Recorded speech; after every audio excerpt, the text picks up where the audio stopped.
beautiful people, and Aquaba to Espresso Talk Today, the podcast where we sip on insightful conversations and tackle important issues that affect the Black community and beyond.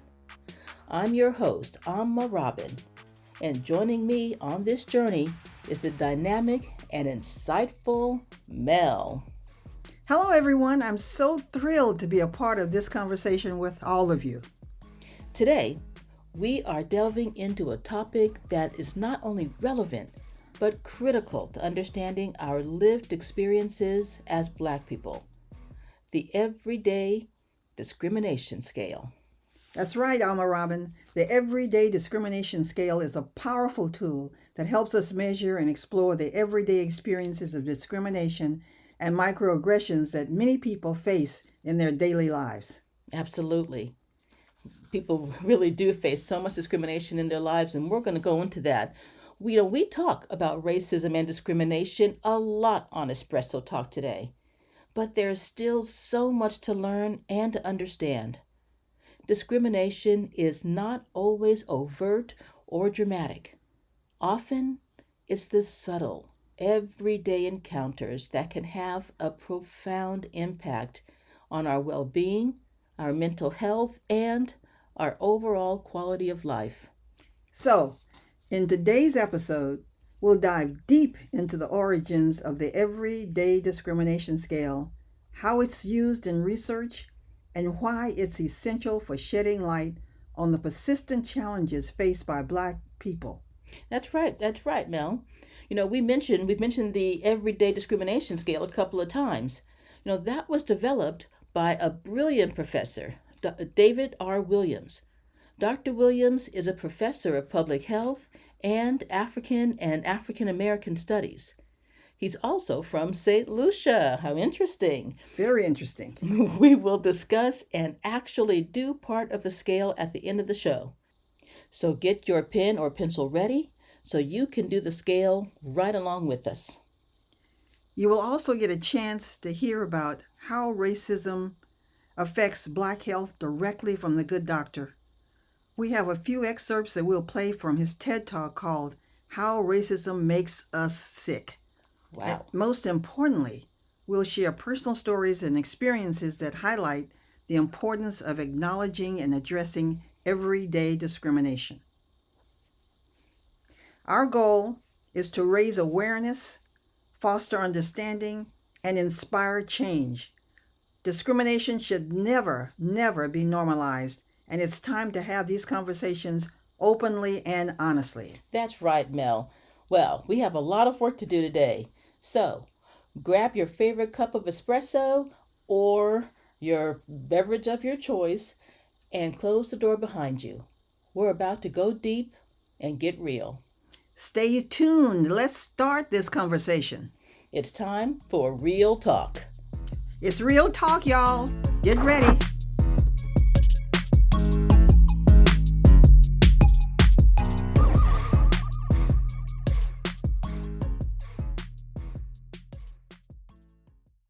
Welcome back, brothers and sisters and all gender-neutral individuals. Welcome back to the Espresso Talk Today show. And yes, we are having a real talk. Mel and I are here. I'm here for a real talk.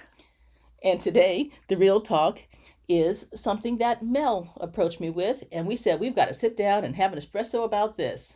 Yeah, I was on YouTube and I heard this message by Dr. David R. Williams, and I was fascinated by it. The title was How Racism Makes Us Sick. And from the title, I thought, makes us sick. Yeah, I'm sick of racism, but that's not what he meant. It impacts our health, and he talks about that. So we're going to discuss this in more detail. And he is the author of the Everyday Discrimination Scale. Wow, I'm really excited to hear about that. But that's very interesting too, about saying that racism actually makes us sick, these microaggressions and some of these indignities, because people just say, oh, just let it go, just get over it. So is Dr. Williams saying that maybe there's more to it than that? Well, he's saying actually it makes us physically sick and in some cases mentally ill. So there's definitely more to it than that. Well, Why don't we hear from the good doctor himself? Sounds like a good plan. Let's listen in. Research has found that higher levels of discrimination are associated with the elevated risk of a broad range of diseases, from blood pressure to abdominal obesity to breast cancer to heart disease and even premature mortality. That's amazing and explains a lot. I recently did a family history of my ancestors, and so many of them had high blood pressure problems, heart disease, breast cancer. It's amazing. I wonder if racism contributed to those illnesses. I wouldn't be at all surprised. Not at all, not one bit. I mean, what the doctor is saying, I mean, those are the heart disease, cancer, and I mean, I hear also about infant mortality too. I mean, that's maybe not a part of this one, but I mean, those are some of the major killers in Western society anyway. But how black people have this at disproportionate rates, and we've always been blamed about, oh, our diet's so bad, or oh, it's poverty, it's economic. But Dr. Williams is insinuating, is implying that there's something a lot more going on and a lot more invidious. I think that's true because a lot of us ask, well, why do I have this? What's the cause of this? I had a relative to say that. Yeah. What caused this? Because I eat well, I sleep well, I have a good job, all these things. But what caused me to have these heart problems? Now I'm beginning to think racism was the cause. Yeah, I know the special talk, my audience always knows that I often come back to, slavery, racism, and white supremacy. Those are our big three. And I think that it's definitely affecting our health. Now, you go to a doctor, they'll tell you, yeah, you should control stress. And I don't think that's exactly what Dr. Williams is saying, that, yeah, just to control stress, try to get more sleep and that kind of thing. Do you think he's saying that? No, I don't think he's saying that. I think he's saying racism is pervasive. It's everywhere. So, that's what's causing our health issues. And doctors, I don't know if in medical school they taught this, but doctors aren't recognizing the fact that racism can be a cause for some of the issues that we typically come up with. And as I understand it, even die earlier with. Yeah, that really worries me because I do see that. I see black people dying much earlier than their white counterparts. In fact, I just did an article about that too, and it showed that in an over 21-year period that black years, there were 80 million black years lost because of racism. And I remember we've had people on the show. Remember Dr. Georges Benjamin in yes. Public Health, and Right. he was saying that, yeah, of course, racism is finally being seen as a public health crisis. But what they're doing about it, I don't know. And so far from what I've seen, I have to give the big nothing. But what can we do about it? But maybe we can talk about that later. Because Dr. Williams said something more that was even a little bit more scary and a little bit sadder in the show. And I'd like to just bring up what he said here, too. Can we go listen to that for a minute? Yes, let's listen to that. Okay. Strikingly, some of the effects are observed at a very young age. For example, a study of black teens found that those who reported higher levels of discrimination as teenagers had higher levels of stress hormones, of blood pressure, and of weight at age 20.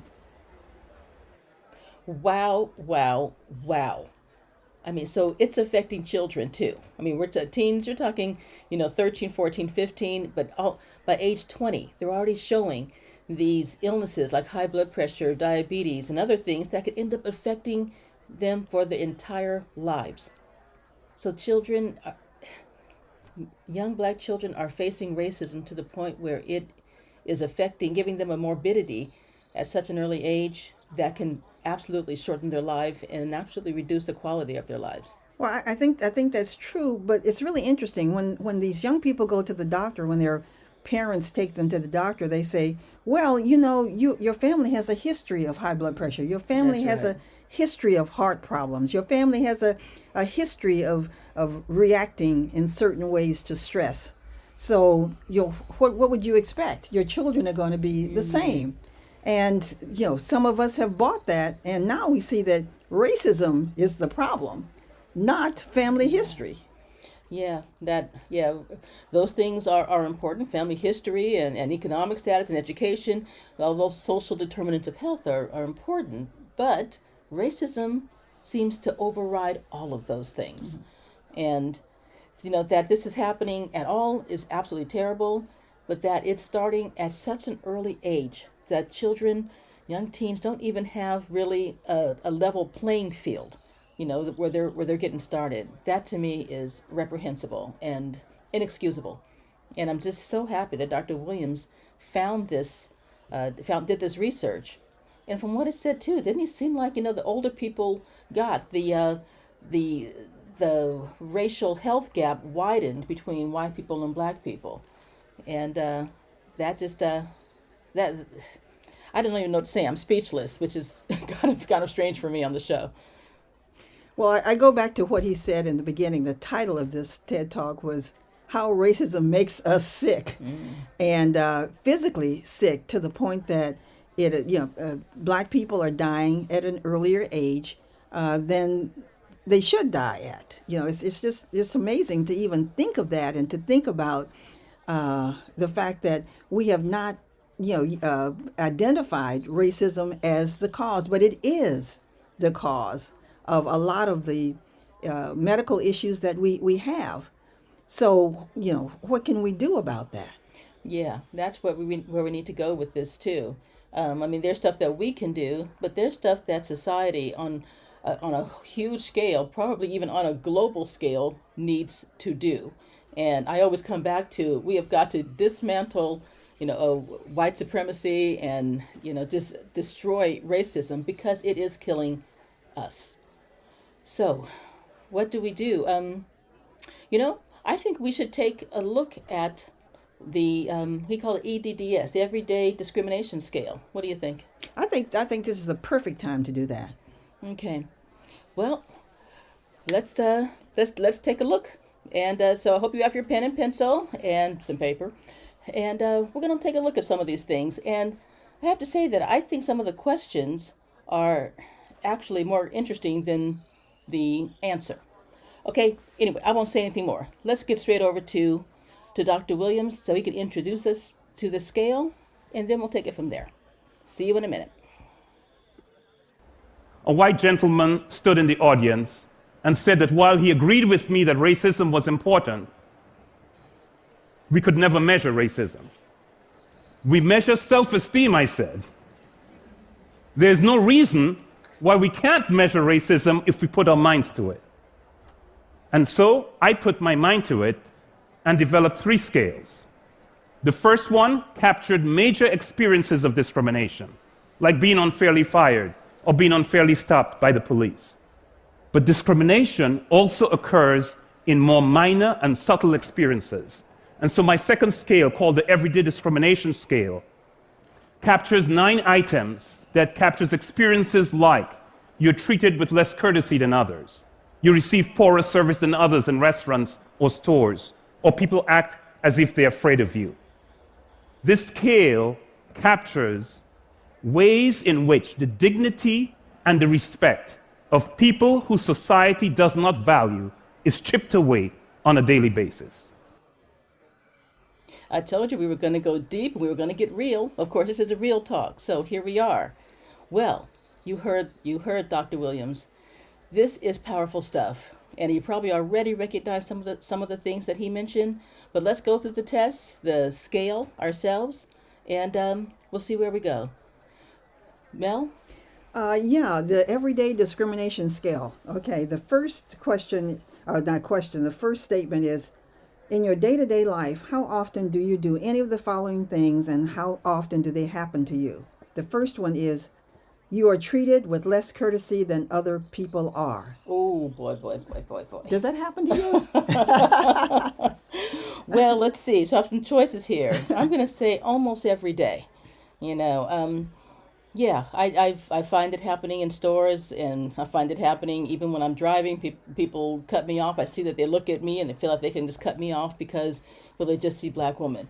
Or I'm in a store standing in a line, and they feel if they can just, cut in front of me or do something that's just disrespectful, something I would never do to someone else. Mm-hmm. What about you? Well, same thing. I have the same experience. Like in a grocery store, I'm standing at the cabinet looking at something like yogurt or something like that, and I'm close enough to the cabinet, and somebody comes right in front of me as if I'm not there.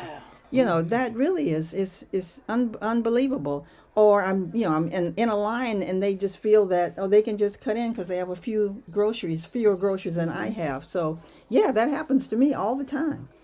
Okay, so would you say he has listed here almost every day, at least once a week, a few times a month, a few times a year? Should I keep going? No, I would say at least once a week. Okay. And yeah, I'm laughing about this, but it's not good behavior. Right. No. Okay, the second one, number 2. You are treated with less respect than other people are. Man. I mean, he goes gets right to the heart of it. Yeah. Absolutely. Those things you were talking about, people, just acting as though they don't need to respect my space, or to respect me, or, just, it's hard sometimes to define disrespect, but you know it when you see it, and I see it a lot. So I'm going to go with, I don't want to overstate it, so I'll go with at least once a week. At least once a week. Okay, we're consistent in that. Okay, the third one is you receive poorer service than other people at restaurants or stores. Oh my God. Oh boy. Okay. I don't think I even need to go into that one. Okay. I won't ever stop. All right. Well, I'll mention one that just happened to me just this past week. Okay. Yeah, I was meeting a friend at a restaurant and I was sitting at the table by myself. I sat there for a good maybe 5 or 10 minutes waiting for her. And no one came over to give me a menu or to say, can I help you or anything else. And my friend that I was meeting was a white person. And when she came in, all of a sudden there were waiters and menus all over the place that weren't there when I was sitting there. And I said, what is going on? Because when I was here, it was like I didn't exist. But as soon as she came in, all of a sudden, all the service was just in her direction, and I just got it kind of like a side effect of that. So yeah. I would still say at least once a week. That's only because I don't go to a restaurant probably more than once a week. That's not because it doesn't happen more than that. Yeah. Okay, number 4. People act as if they think that you are not smart. Now, in terms of race, I don't get that one so much. That I think is more gendered, more gendered kind of behavior. So that's what I would say on that one. On race, no. When I was in school, absolutely they did. But now just being out in the real world, I don't get that so much because of my race, more for my gender. I think you're right about that. I think in school, they definitely act that you're not smart. But, just in everyday life, I haven't had that experience that much. So I would say probably a few times a year, maybe. Yeah. Yeah. Mm-hmm. Me too. Okay. Number 5. People act as if they are afraid of you. Oh, I get that one a lot, especially from old white women.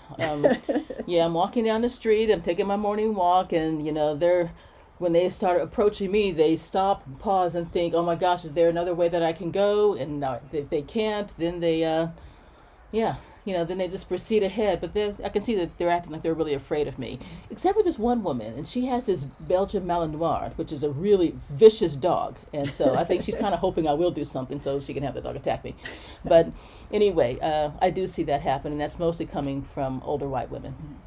Yeah, I haven't had that much, but I think, when I'm in an area where I'm the only other person there, I feel that, but I don't feel it just in general because I'm older, and so, people don't react as if they're afraid of me generally. Okay.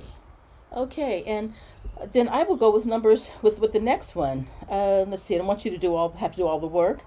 People act number 6. People act as if they think you are dishonest. Yeah. What do you think? Yeah, I think that happens. I don't know if it happens a lot, but when I go into stores, sometimes people start following me as if I'm going to pick up something and put it in my purse and take it away. Or, they you feel the kind of the eyes on you to make sure you're not taking something. And if as you walk out the door, the monitor rings as if you have something, all kinds of things go off, and so, yeah, yeah, Yeah. Yeah, actually, there is some overlap in these things because that's actually going to be one of the other questions. But there is overlap in these with respect and all of that. But I don't think that I've been treated like I'm dishonest. You know, so just that maybe I don't understand. Maybe that goes back to not being smart. I don't know, but I haven't had that one so much. But I had a friend. Oh, okay. And a friend of mine was treated that way. She had bought a purse, but she didn't want a bag for the purse. She just wanted the purse, and she was just going to carry it on her arm. And she was almost handled as she walked out the door. They brought her back and made her show them, receipts and wait, for an inspection and all of that before she'd get out the door with the purse. She had bought the purse. She just didn't want the bag. Yeah, and actually, she didn't have a receipt because they always ask you, "Do you want a receipt?" And she said, "No, that's okay. I mean, More paper. It is more paper, right?" And yeah, so well, that was a bad one. I remember. Yeah. Okay, number 7. People act as if they are better than you. Well, living in Europe, Northern Europeans, I have to say, they act that way anyway. But in general, yeah, they kind of act like, like in restaurants that, oh, you may not know which fork to use or you may not know how to behave in a certain situation. So, yeah, I do get that. And it's not a lot, but it does happen. Maybe a few times a year. Yeah, I haven't had that experience that much, but it has happened. So I would say for me, a few times a year would be about right on that. Yeah. And how does that feel? What do you think? Um, well, it feels like it feels like I should be wearing some kind of title on my shirt saying this is who I am, because they see me as the skin color, with the racism and all of that, and so they make their own judgment about that they are better than I am. This Yeah. could be a person not even as educated as I am, but Right. they feel that they're better than I am. Yeah, just by virtue of skin color. That's right. Okay, let's see. We'll go on. Number 8. You are called names or insulted. Ooh, that one hasn't happened to my face. Um, I've felt that, maybe someone that could happen, but it hasn't. So I'd have to go with, maybe less than once a year. Maybe that's happened more when I was younger. Yeah, I have to agree with that. They may have done this, but they didn't do it to my face so that I knew that was happening. Call me names or insulted me in some way, but I would say less than once a year that I'm aware of. You're aware. Okay.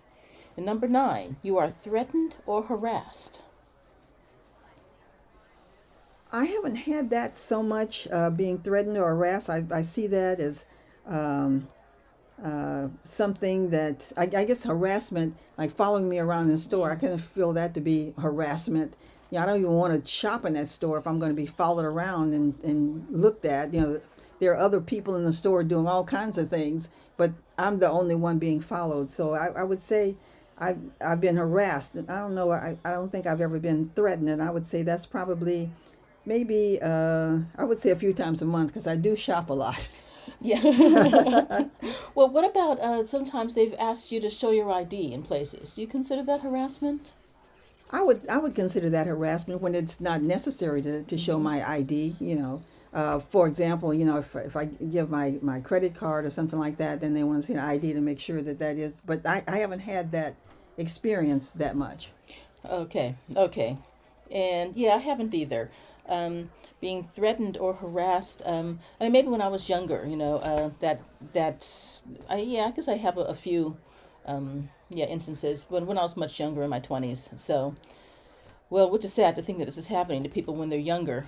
But um, now we do know that people when they're younger are experiencing so much racism that by age 20 they have all of these chronic illnesses. Okay, and so number 10, What you number? are followed in stores. You've mentioned that several times, so I think I think I know your answer here, but I want to hear what you have to say. It's pretty routine that I'm followed around in stores. You know, walk into a store and you start looking, picking up things and things like the next thing you know, you have your dedicated salesperson, you know, with you. May I help you? Can I, you know, are you looking for something in particular? You know, these are people who won't help you when you're looking for somebody to help you. These are people who are just there, you know, because you happen to be looking at something very, very closely. So that happens a lot. I would say, like I said, I shop a lot, so I would say at least a few times a month. Okay, yeah, and I would say that for me too. Some of the stores that I used to really like shopping in, I don't go there anymore because I found that every time I turned around, I was bumping into a security guard, you know, or yeah, the alarm goes off and everybody comes running over, even though I'm not running away after the alarm goes off. It's because it was a mistake. So no, there was actually a pretty terrible incident that happened in Italy, but at a shopping mall. And yeah, I was just being followed and followed and followed constantly. And I wasn't stealing, but I was just browsing. And I think there was more than 5 security guards kind of following me. And I finally just left. And I always think that they probably wonder, yeah, see that people were stealing, things were stolen, and they're probably wondering, how did I do it? Since I was watched. But you know what? I didn't do it. But they were watching me and not actually people who were, actually shoplifters. So yeah, I've been followed a lot. And yeah, and that feels really bad. And so of the 10 of these, those are all the questions. That's all we have. Of the 10 questions, which one to you feels the most traumatic? Yeah, it's really interesting the way he's devised this. He says, if you answered any of the questions a few times a year or more frequently, at least one question, what do you think is the main reason for these experiences? And then he lists, things that could be the reason. For example, your ancestry or national origin, your gender, your race, and in my case, it's the race. Your age, never my age. Your religion, your height, your weight, or some other aspect of your physical appearance or sexual orientation. So, for me, Yes. it's the race, my race. No, I mean, which of these things that he mentions, 1 through 10, which feels the most traumatic to you? The most traumatic to me is receiving poor service in other people in restaurants or stores, because that, first of all, it happens a lot and it's so obvious. You're just there by yourself and everybody else is being, served or acknowledged and all of that. And you're just sitting there, just holding your hands. So, yeah, that's the most traumatic to me. Wow. Yeah. Wow. When I think about that is really traumatic and so upsetting. It makes me so angry just to think about it. And I think that may end up being mine too. I was going to go with being treated with less respect than other people or with less courtesy.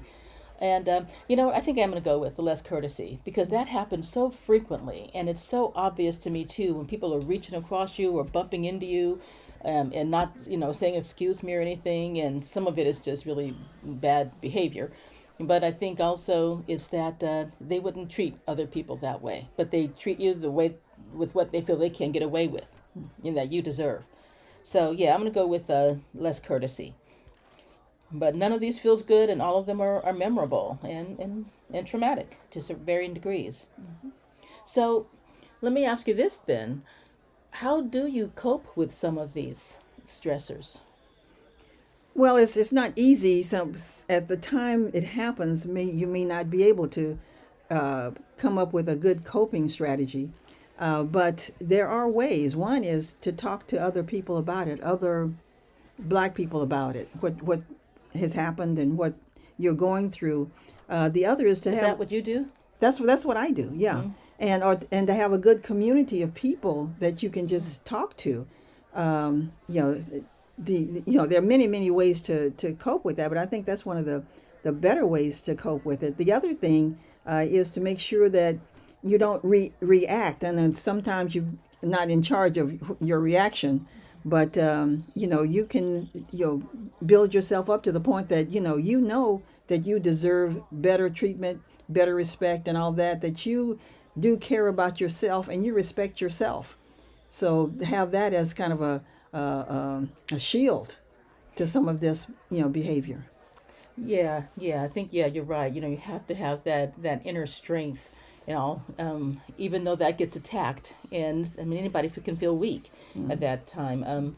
Yeah, for me, talking it out really, really helps. But I have to talk to the right person because if I brought this up to some people and they try to find every excuse for how somebody else's bad behavior. Oh, they probably was really busy at the restaurant. I'm sure that they didn't mean it like that. Oh, you're just too sensitive. A lot of those racist and denials. So no, I have to make sure I'm talking to the right people. And and I do have people I can talk to, and that makes a big difference.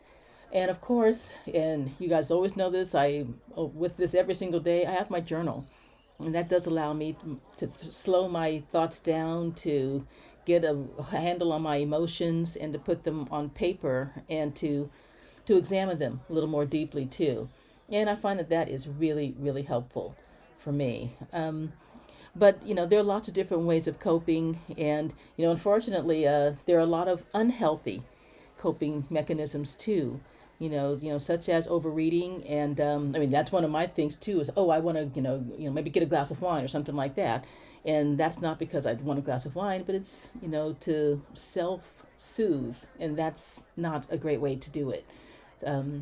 So I try to minimize those unhealthy coping mechanisms and try to have some things in my arsenal that I can always turn to, like a friend to talk to or my journal with me.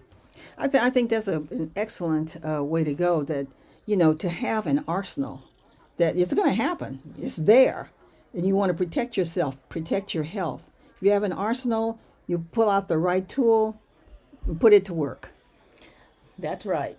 Yeah, and it took me a while to figure out, what's going to work for me and, what's not. And of course, you guys always know, too, that I try to go within and just take a few seconds to breathe. Remember Roxanne was on the show, Roxanne Brew, and she was saying to do 4 deep breaths, and that you have to do 4 breaths because that lets your nervous system know that you're okay. So it helps your nervous system to calm down and helps your body and your mind to calm down too. Have you ever tried that, Mel? I haven't tried that, but I think I will. Okay. For sure. Okay, well. So this has been a really, really, really interesting, real talk, and I just have to say a big thank you, to David R. Williams, Professor Williams, for doing this everyday discrimination scale. I am so happy that I just happened to run across his TED Talk, which was so meaningful to me, and hopefully, it's bringing, some closure or some, what should I say, a window of opportunity in your life so that things will be better. You'll have your arsenal of coping mechanisms so that racism, which is going to happen, doesn't cause you health and mental health problems. Absolutely, yes. And a big asante sana to you, Mel, for finding this great doctor and this great information, because this can save lives, and we're on a bad track here with this disparities and things happening to our youngsters that are going to follow them for their lives and even shorten their lives, and that is just not the way this world or our world should be at all. Well, we are coming to the end of the show, and I've almost finished my espresso, but I do want to have a real talk on some of those some of the other scales that Dr. Williams mentioned, such as the major events. Was that what it's called? Major experiences of discrimination. There. Yeah. And what was the other? Work discrimination. I'm sure Work a lot of people have experienced that. And then heightened vigilance scale. Oh, okay. Okay, so we'll take some time to go through those too, in the next few podcasts. So I hope you'll join us. And I hope you'll be there too, Mel. I'll be here. Great. Well, asante sana to all of my, brothers and sisters and gender non-conforming individuals. thank you so much for being here, being in the building with us, and going through this and learning this. This takes courage, and you stayed, and I thank you for that. And I'm glad you're here with us. I just want to say one thing. When you ask your question, ask a question to yourself. What caused this issue? I suggest that you look at racism. Yeah. Well, again, see you next time. Asante Sana. I'll be here. Okay. Bye for now.